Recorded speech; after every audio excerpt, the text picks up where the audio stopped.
always worrying about your job and not being believed.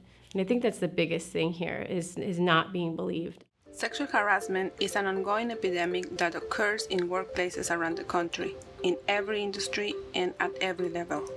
Community Legal Services provides legal help to those experiencing sexual harassment at work. At CLS, I help workers who have claims of wage theft, sexual harassment or discrimination in the workplace, or have perhaps experienced retaliation. I think of harassment as a continuum, so I can start with something innocuous like comments or jokes, and rise to something much more serious like sexual assault. Sexual harassment can include unwanted conversations about sex, sexual jokes, remarks or gestures, pressuring someone for dates, unwelcome touching or flashing, and sexual assault. In 2020, the Coalition for Restaurant Safety and Health, also known as CRUSH, conducted a survey of workers in Philadelphia's hospitality and food service industries. Between June 2019 and March 2020, CRUSH surveyed over 100 workers across the city about their experiences of sexual harassment within the past year. I cannot even recount how many times a man has said sexually inappropriate things to me while I was working, about what they wanted to do to me sexually, and sometimes forcefully trying to get personal information about me. I did have a very recent experience at a place that I was working in South Philly, where this guy came in. He sat down and he wanted a lot of my attention, which usually trips my wire a little bit. He decides that I needed to give him a ride home at some point at the end of my shifts, and he gets really set on this. You give me a ride home, you have to give me a ride home, and you have to see me after work, and so I told the manager, I was like, well, this guy has to leave. We have to get him out of here because it's I'm starting to be intimidated. He's very big, and he's just, it's the mood is we're escalating quickly. Eventually, we had to call the police so that we could leave. Once there was a coworker who saw me with my hands full in the walk-in refrigerator. He said, "I got you now," and then he grabbed me and started kissing on me. I told him that I would scream if he didn't get off of me. He let me go, and I ran away and cried. No witnesses. If you're experiencing sexual harassment in the workplace, there are certain steps that you should take. The first of these is trying to address it directly with the harm doer. Now, if you don't feel safe doing that, or if the bad behavior continues after you've done this, the next thing you should do is try and report the harassment directly with your employer.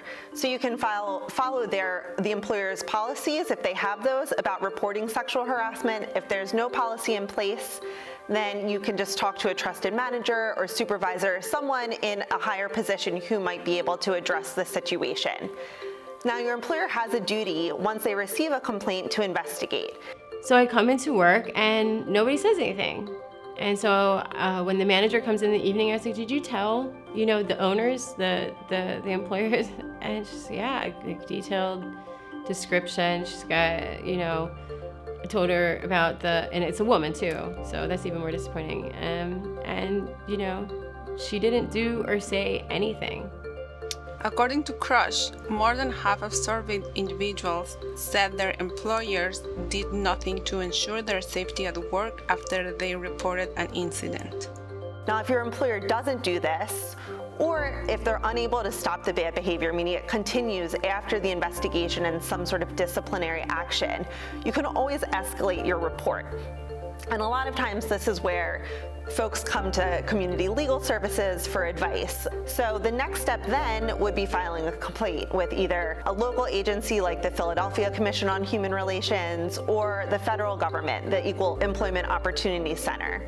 So these agencies, what they'll do then is go back to the employer to look at whether the employer took the necessary steps in investigating the complaint and addressing the harassment. If the government agency determines that harassment didn't occur or that your employer did take all the necessary steps, that's not necessarily the end of the line. A worker still has the right to take their claim to court. And CLS really can advise people along each step in this process. If you're an undocumented worker and you're experiencing harassment in the workplace, you can always reach out to CLS and we can help assess those risks from an employment standpoint, but also from an immigration standpoint, to help figure out what is the best way to move forward to make sure that you're feeling safe at work. There is power in numbers.